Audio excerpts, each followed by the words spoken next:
Okay, आज हम start करेंगे chapter number 3 of microprocessor, that is memory and input output interfacing.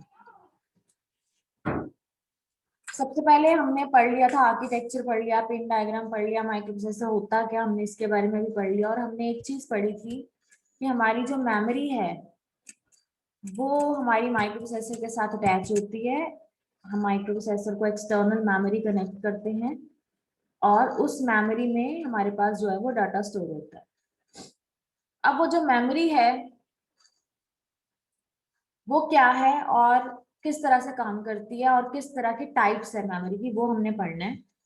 सबसे पहले जो माइक्रोप्रोसेसर की मेमोरी है वो क्या है, वो एक ऐसी जगह है जहां पे प्रोग्राम और डाटा स्टोर होता है।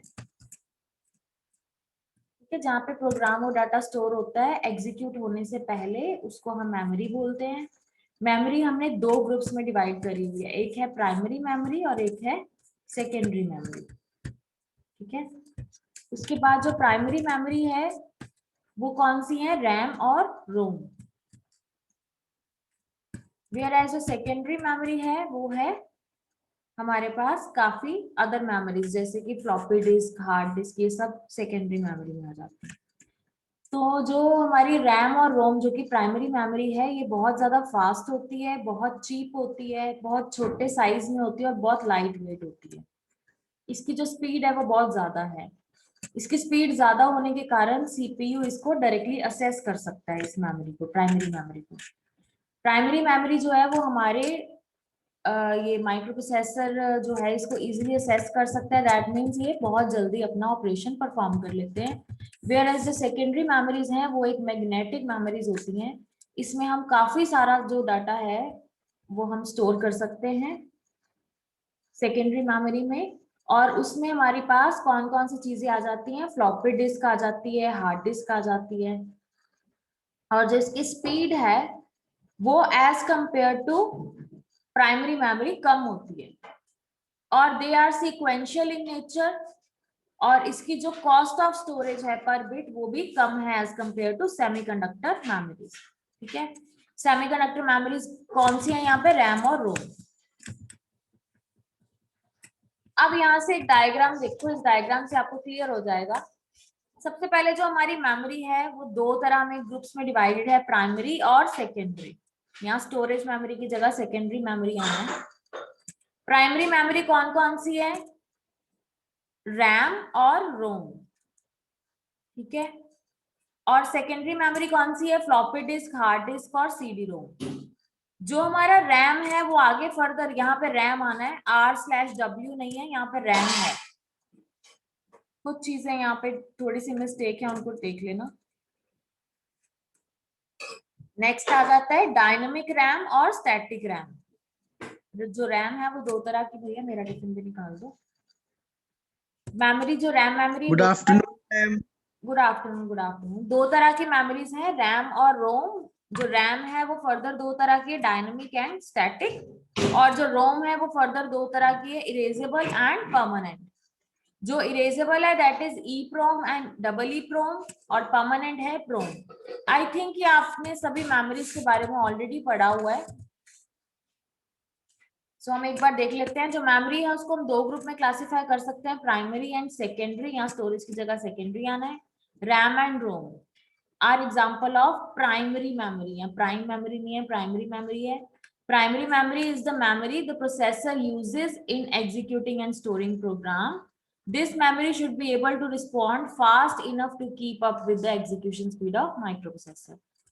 जो माइक्रोप्रोसेसर का प्रोग्राम है वो रोम में स्टोर होता है, प्राइमरी मेमोरी में स्टोर होता है, रोम में या रैम में। इसकी जो स्पीड है वो हमने बहुत ज्यादा फास्ट रखी होती है, या इसकी स्पीड ऑलरेडी बहुत फास्ट होती है ताकि ये माइक्रोप्रोसेसर की स्पीड के साथ मैच हो सके और सिंक्रोनाइज हो सके। इसीलिए हम इसको रैंडम असेस मेमोरी बोलते हैं, meaning that the microprocessor should be able to access information from any register with the same speed. जो हमने रजिस्टर्स पढ़े थे, BC, DE, HL, ये अकोमुलेटर, ये सब हमने रजिस्टर्स पढ़े थे ना, जिसमें हम बोलते थे कि हमारा डाटा जो है वो स्टोर होता है या जो ऑपरेशंस है वो परफॉर्म होते हैं। तो वो सारे कौन से हैं, रैम और रोम, यानी प्राइमरी मेमोरी की बात होती है वो। और सेकेंडरी मेमोरी हमारी फ्लॉपी डिस्क, हार्ड डिस्क और सीडी रोम आते हैं। इसके बारे में भी हमने बात नहीं करी। अभी तक हमने सिर्फ प्राइमरी मेमोरीज को यूज किया है माइक्रो प्रोसेसर के लिए। अब जो मेमोरी चिप का साइज है वो किसमें होता है? बिट्स में। मेमोरी चिप का साइज जो है वो बिट्स में है। इस पीडीएफ में ना ये एडिट नहीं हो पा रहा, यानी ये मार्कर चल नहीं पा रहा। इसको एक बार शायद चेक कर लेना, यहाँ पे मार्कर नहीं यूज हो पा रहा। मैम वो मैं बस पीडीएफ बनाता हूँ और कोई सेटिंग नहीं चेंज करता। ये आप ही आपके देखो वहां से आप चेक कर लेना एडिट ना, पीडीएफ पे क्योंकि जाओ, मैंने तो एडिट पीडीएफ पे जाइयो यहाँ पे। नहीं, ये प्रो लेने के लिए कह रहा है, ऐसा कुछ नहीं है, पहले तो वैसे ही हो रहा था। मे बी यहाँ पे आज नेटवर्क प्रॉब्लम भी है इसलिए हो सकता है। एनीवेज द अच्छा साइज मैम, है। इसमें ना एक पेज है 45 और 44, वो ऊपर नीचे हो गए, बस बाकी सब ठीक है। ओके, जो मेमोरी चिप का साइज है that is in the term of bits. हमने जब भी मेमोरी की बात करते हैं, हम मेमोरी की बात करते हैं बिट्स में। तो स्टोरेज मेमोरी जो है वो हमारी, या सेकेंडरी मेमोरी जो है वो हमारी मैग्नेटिक डिस्क और टेप से बनी होती है। ये मेमोरी जो है ये प्रोग्राम को स्टोर करने के लिए, उसके रिजल्ट्स को स्टोर करने के लिए, प्रोग्राम को एग्जीक्यूट करने के लिए यूज कर सकते हैं। इंफॉर्मेशन जो है वो हमारी इस मेमोरीज में होती है, और ये जो मेमोरी है ये नॉन वॉलेटाइल है। मतलब कि अगर हमारी इंफॉर्मेशन, मतलब अगर हमारा पावर जो है वो ऑफ भी हो जाता है तो भी हमारी इंफॉर्मेशन जो है वो वहीं पे रहेगी। नॉन वॉलेटाइल और वॉलेटाइल दो तरह के नाम होते हैं। नॉन वॉलेटाइल का मतलब होता है कि हमारा डाटा इरेज नहीं होता अगर हमारा पीसी ऑफ हो गया, लेकिन वॉलेटाइल का मतलब होता है कि अगर आपने उसको सेव नहीं किया और आपका काम करते करते पीसी ऑफ हो गया तो आपका सारा डाटा उड़ जाएगा। जब उड़ जाएगा तो वो वॉलेटाइल है, जब नहीं उड़ेगा तो वो नॉन वॉलेटाइल है।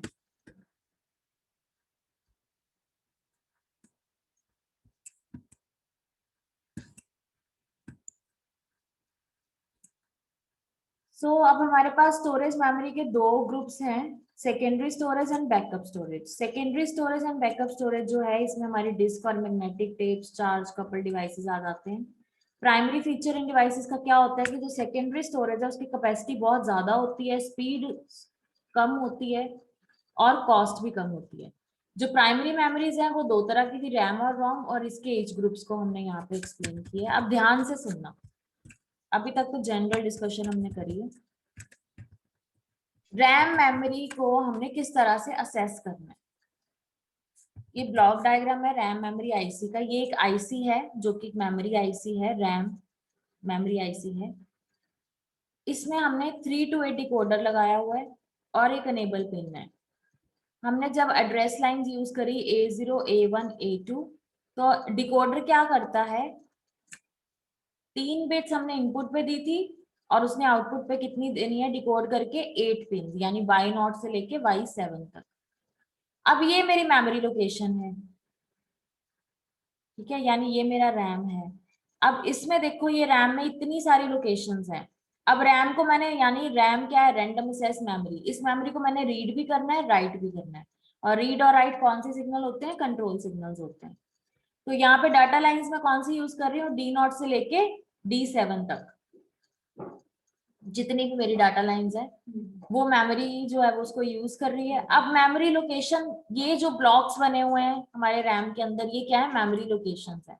मतलब रैम के अंदर काफी सारी मेमोरी लोकेशंस होती हैं जहां पे हम ये वाला डाटा स्टोर कर सकते हैं। और कंट्रोल सिग्नल्स कौन से हैं, रीड और राइट, ठीक है।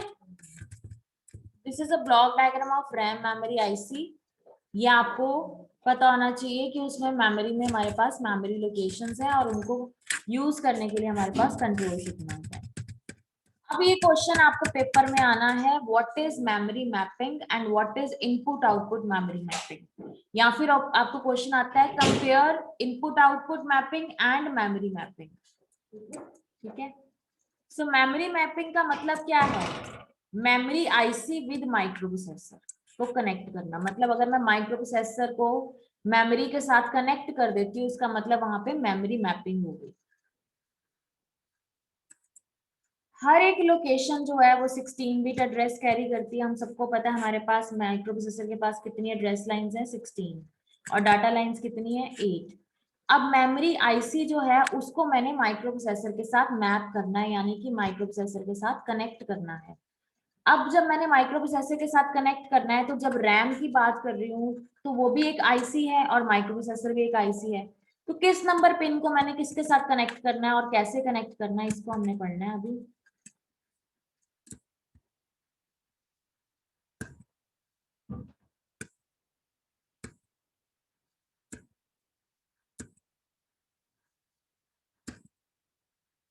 ओके, तो डिफरेंट पिन जो है हमारी मेमोरी आईसी की वो कैसी हैं। अभी हमें माइक्रो प्रोसेसर का पिन डायग्राम हम पढ़ चुके हैं, हमें पता है उसकी पिन्स पे क्या क्या है।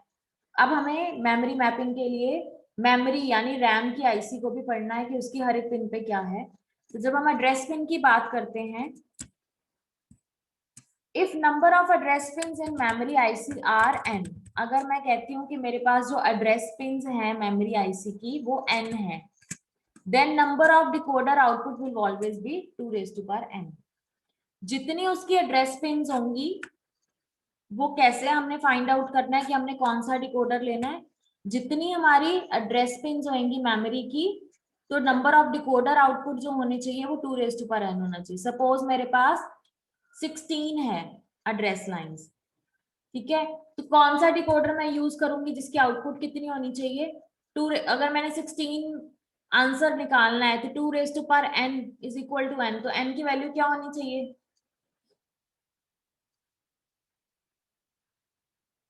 मैम रिपीट करियो। अगर मेरे पास 16 एड्रेस पिन्स हैं, ठीक है, तो मुझे कैसे पता लगेगा कि मुझे कौन सा डिकोडर चाहिए जिसकी आउटपुट जो है वो मेरे पास 16 पिन्स आए। ये देखो ना, 2n मेरे को आउटपुट चाहिए। कैसे पता लगेगा जितनी एड्रेस पिन्स होंगी। चलो इसकी एग्जांपल आगे दी है, मैं उसे समझा दूंगी। एग्जांपल ले लेते हैं। चलो अगर यहाँ पे जैसे एग्जांपल दी हुई है, सपोज मेरे पास 3 बिट्स हैं 000। अब ये 3 बिट्स मैंने अप्लाई कर दी एड्रेस पिन्स को। अब 3 बिट अगर मैंने एड्रेस पिन को दी, दैट मीन्स वो 3 एड्रेस पिन्स यूज हो गई। उसमें से कौन कौन सी यूज हुई, A0, A1 और A2। तो फर्स्ट डिकोडर की जो आउटपुट है वो क्या है, Y0, मतलब active 1, and the first memory location is selected for reading and writing operation. ऊपर वाला डायग्राम देखिए यहाँ पे। सपोज मैंने 3 एड्रेस पिन यूज करी है, A0, A1 और A2। तो 2 raised to power 3 हो गया। 2 raised to power 3 क्या होता है, 8। 8। तो आउटपुट कितनी आ गई, 8। अगर यहाँ पे एड्रेस पिन्स में 4 यूज करती तो 2 raised to power 4 हो जाता। 2 raised to power n जो मैं आपको बोल रही थी ना, वो n क्या है, ये एड्रेस लाइंस। अगर 2 raised to power 4 हो जाता तो आउटपुट कितनी आनी थी, 16। 16। 2 to the 4, 4 to the 8, 8 to the 16, right. ठीक है, और अगर यहाँ पे एड्रेस पिन्स 2 होती तो आउटपुट कितनी आनी थी, 2 raised to power 2 is equal to 4। ठीक है, समझ आ गया हमने कैसे देखना है कि हमारी आउटपुट कितनी आ रही है। जितनी एड्रेस लाइन हम यूज कर रहे हैं उसको 2 raised to power n कर देना है। n क्या है, नंबर ऑफ एड्रेस लाइंस, और उसके अकॉर्डिंग हमारे पास आउटपुट आ जाएगी। ठीक है,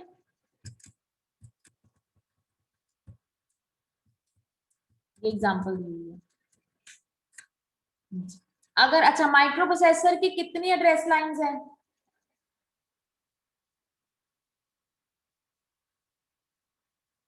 बेटा जवाब दो, माइक्रो प्रोसेसर की एड्रेस लाइंस कितनी है, 12। 12 है। और कोई बताओ,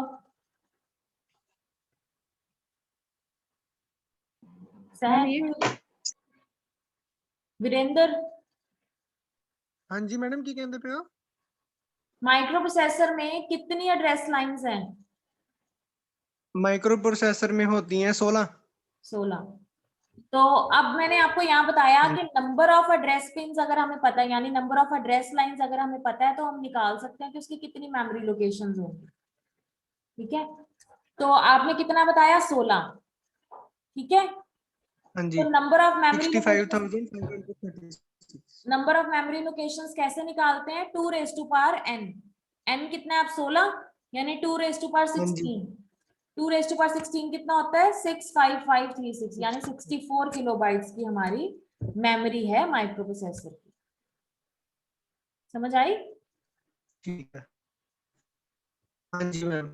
किसी भी अगर आपने आईसी की मेमोरी लोकेशंस के मेमोरी पिंस एड्रेस पिंस के अकॉर्डिंग मेमोरी लोकेशन देखनी है तो जितनी भी उसकी पिंस है उसको 2 रेज टू पावर कर दो, वो आपकी मेमोरी लोकेशन है। ठीक है मैम हाँ जी। जैसे हमारे पास जो हार्ड डिस्क होती है 500 जीबी की, 5 टेराबाइट की, तो उसमें कितने सारे माइक्रो प्रोसेसर लगे होंगे? हार्ड डिस्क में नहीं माइक्रो प्रोसेसर लगा, हार्ड डिस्क तो एक सेकेंडरी मेमोरी है। हाँ जी। माइक्रो प्रोसेसर सीपीयू में लगा है, आपके लैपटॉप में लगा है, आपके पीसी में लगा है। ये जो हार्ड डिस्क है, फ्लॉपी डिस्क है, ये मैं अभी आपको बता रही हूँ ना, ये मेमोरीज हैं। प्राइमरी मेमोरी में आपके रैम और रोम आता है और सेकेंडरी मेमोरीज में आपकी floppy disk, hard disk, CD ROM आती है। हाँ जी ठीक है। ठीक है। अच्छा मुझे एक बात बताओ, 1 किलोबाइट का मतलब उसमें कितनी बिट्स होनी चाहिए? 1 केबी में 104 1024। 024 हाँ पता है ना ये? 1024। ठीक है हाँ जी ठीक है आंसर। ठीक है। अच्छा अगर डाटा पिंस की बात करते हैं, जितने फ्लिप फ्लॉप होंगे एक मेमोरी लोकेशन में उतनी उसका डाटा कैपेसिटी होगी।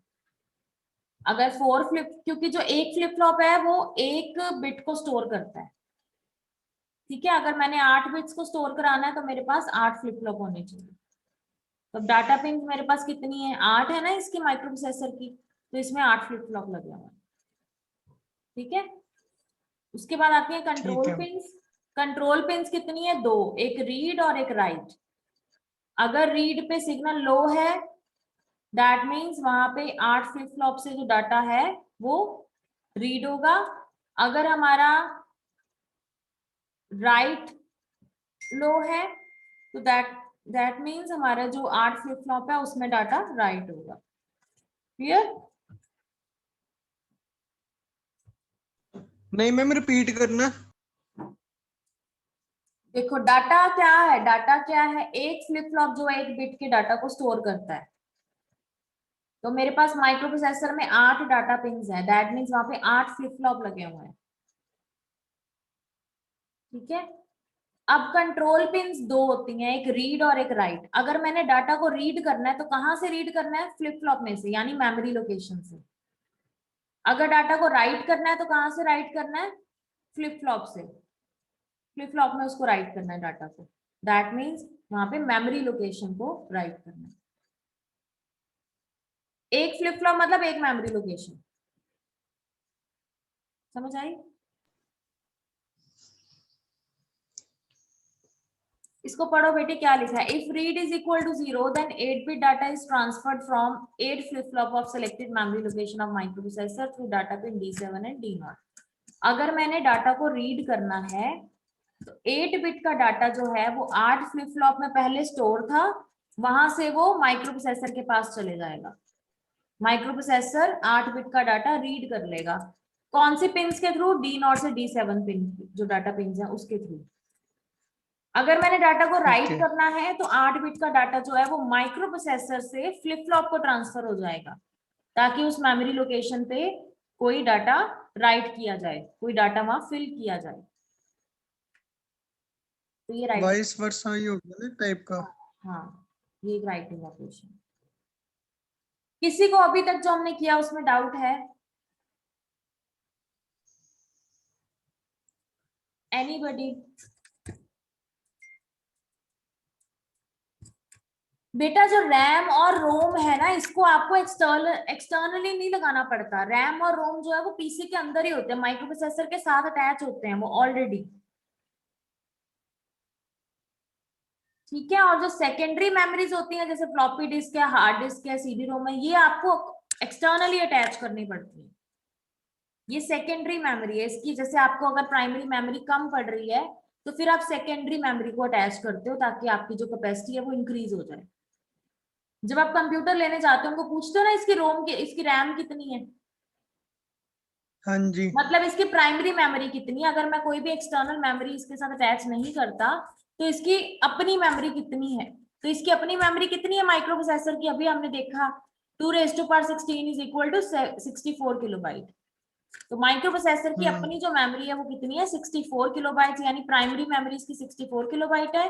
सेकेंडरी मेमोरी अगर हमें इसकी मेमोरी को बढ़ाना है तो हम सेकेंडरी कुछ भी फ्लॉपी डिस्क हार्ड डिस्क के साथ अटैच कर सकते हैं इसको। क्लियर? यस। चलो आज के लिए इतना ही पढ़ते हैं। बस क्लास खत्म। हाँ मेरे को ना आज लग नहीं रहा कि तुम लोगों का मूड है पढ़ने का, ना मुझे लगता है आपको समझ आ रही है। कोई रिस्पॉन्स नहीं मिल रहा आज क्लास से। मैं तो बोल ही रहा था। तुझे भी समझ कम आ रही है नैन्सी? मेरे को समझ नहीं आती कैमरास क्यों ऑफ होते हैं बार बार कहने के बावजूद। कोई दिक्कत है Sorry, ma'am. कैमरा ऑन रखने में तो मुझे बताओ। No ma'am. फिर मैडम मैम बत्ती गई, बैटरी तो लाया है। नैन्सी समझ आया सारा कुछ आज जो करा है हमने? जी मैम। डाउट है तो बताओ बच्चे, कुछ पूछना है तो करें। मैम वो जैसे हम रैम चिप को चेंज कर देते हैं ना, अगर वो खराब हो जाए तो मैम रोम चेंज हो जाती है। रोम नहीं चाहिए। Okay ma'am.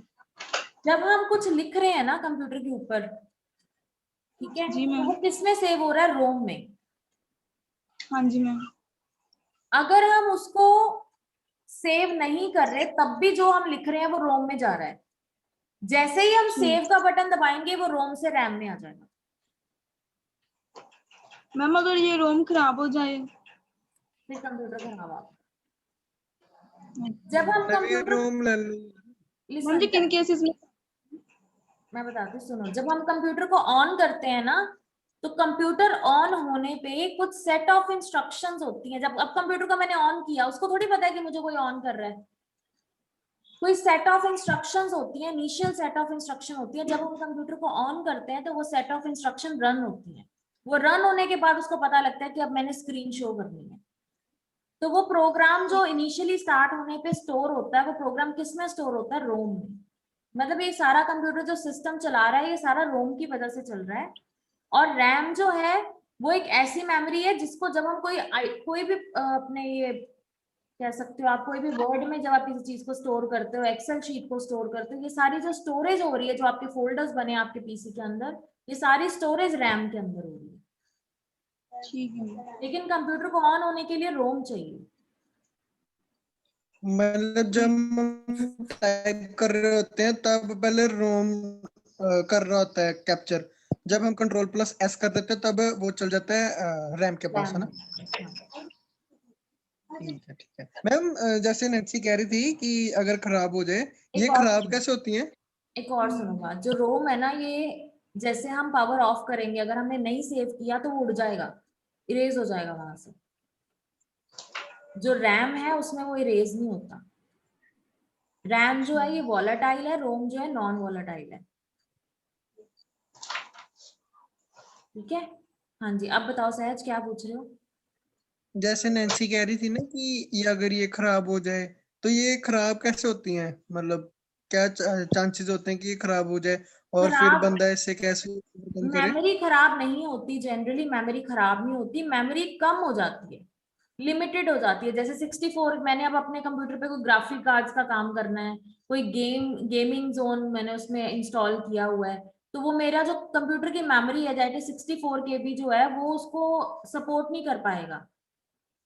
आपका जो पीसी है वो हैंग होना शुरू हो जाएगा, क्योंकि वो स्लो हो जाएगी उसकी स्पीड, क्योंकि उसके पास प्रोसेसिंग करने के लिए बहुत सारा डाटा है लेकिन उसकी उतनी कैपेसिटी नहीं है कि वो उतने प्रोसेसिंग कर सके फास्ट।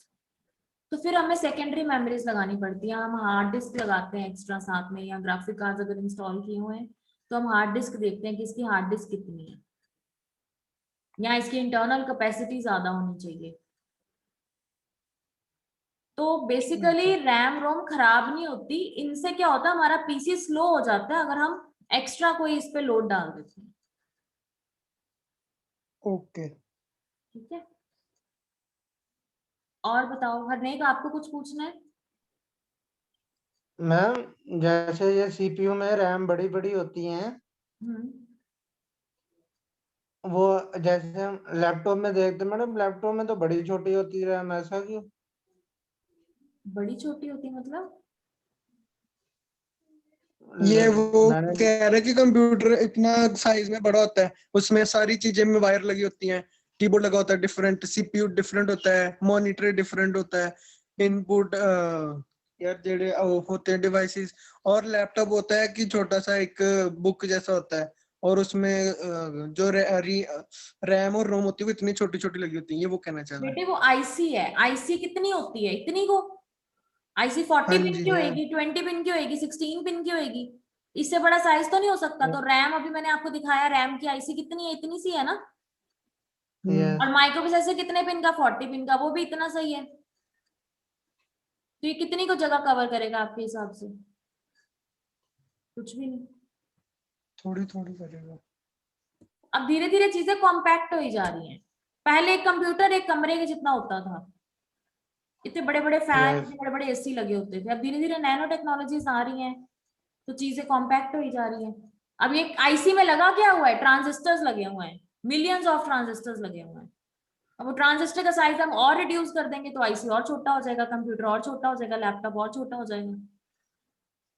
जो आपका मोबाइल का सिम कार्ड है उसमें मिलियंस ऑफ ट्रांजिस्टर्स लगे हुए हैं सिम कार्ड के अंदर, वो जो गोल्ड प्लेटेड है। तो अब वो भी नैनो आ गया, नैनो सिम भी आ चुका है। तो उसमें क्या यस है, हाँ जी। ट्रांजिस्टर का साइज और रिड्यूस कर दिया। ये सेमीकंडक्टर डिवाइसेस ही है ना सारे। हाँ जी। ठीक है, अभी बेटे हमने मेमोरी का चैप्टर स्टार्ट किया है। अभी जैसे जैसे हम इसको एक्सप्लोर करेंगे, आपके मन में और क्वेश्चन भी आएंगे, आपको और क्लियर भी होगा। ठीक है, अभी बेसिक आपको पता लग गया रैम रोम में डिफरेंस क्या है, और सेकेंडरी मेमोरीज कौन सी होती है, प्राइमरी कौन सी होती है, इतना पता लग गया। Yes ma'am. आज के लिए इतना ही। Yes ma'am. ठीक है, ओके अगर कोई मैम। डाउट आता है मन में तो लिख के रख लो, नेक्स्ट लेक्चर में हम उसको डिस्कस कर लेंगे। ठीक है, ओके मैम। मैम जो सुपर कंप्यूटर होता है उसमें क्या लगा होता है? क्या? कौन सा कंप्यूटर? जो सुपर कंप्यूटर होता है हम्म, तो नॉर्मल कंप्यूटर होता है, एक लैपटॉप हो गया, और एक सुपर कंप्यूटर भी होता है। उसमें क्या होता है? उसमें एक वो सुपर कंप्यूटर कहते हैं उसको। क्या है? कॉम्पैक्ट है? क्या है वो? छोटा है? मतलब ये नहीं, छोटा नहीं होता, वो होता तो जैसे आप बता रहे थे ना कमरे जितने होता है, वो एक अलमीरा जितने होते हैं सुपर कंप्यूटर। मैंने नहीं देखा। अब आजकल चलता है वो कि पुरानी है? नहीं शायद चलता है। नहीं नहीं, चलता है वो, जैसे बड़ी बड़ी होती नहीं जो नासा एरोस्पेस कंपनी होती है, वहां में लगे होते हैं सुपर कंप्यूटर। वो बेटे अलग, कोई उनकी अलग से एप्लीकेशंस होंगी, मैडम जैसे वो हमें। एआई बेस्ड कंप्यूटर होते हैं, क्या बेस्ड होते हैं? एआई बेस्ड होते हैं ma'am. Artificial intelligence. Artificial intelligence. हाँ, वो रोबोटिक्स कंट्रोल करने के लिए, रोबोट को कंट्रोल करने के लिए, रॉकेट को कंट्रोल करने के लिए उसमें काफी सारे सेंसर्स लगे होते हैं, इसलिए उसका साइज इतना बड़ा है। बेसिक जो कंप्यूटर का फंक्शन है उसमें उसमें छोटा है। उसमें भी ये सारे इक्विपमेंट्स लगे होते हैं, उसमें सेकेंडरी डिवाइसेस मेमोरी लगे की होते बहुत हैं। ज्यादा जरूरत है, क्योंकि उसमें आपने सेंसर्स भी लगाए हैं, आर्टिफिशियल इंटेलिजेंस का उससे काम भी करा रहे हो, उसमें बीएलएसए टेक्नोलॉजीज भी होती हैं, तो उसमें काफी सारी चीजें इकट्ठे काम करनी है। माइक्रो कंट्रोलर लगा होता है उसके अंदर, तो वो सब चीजें जो है वो उन्होंने इकट्ठे बनाई हुई है, तो उसके लिए तो उनको बहुत सारी सेकेंडरी मेमोरी की जरूरत होती है। रैम रोम तो होना ही है हर जगह, हर पीसी में होना है, लेकिन सेकेंडरी मेमोरी आप अपनी एप्लीकेशन की रिक्वायरमेंट के अकॉर्डिंग यूज कर सकते हो। ठीक है,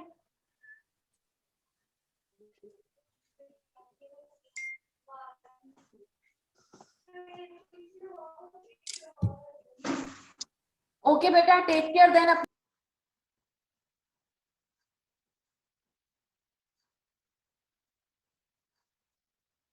ओके बेटा, अब आप लोगों को आई थिंक समझ में आ गया। जो भी डाउट है उसको नोट डाउन कर लो, हम नेक्स्ट लेक्चर में उसको डिस्कस करेंगे। ठीक है, आज यहाँ पे नेटवर्क प्रॉब्लम है।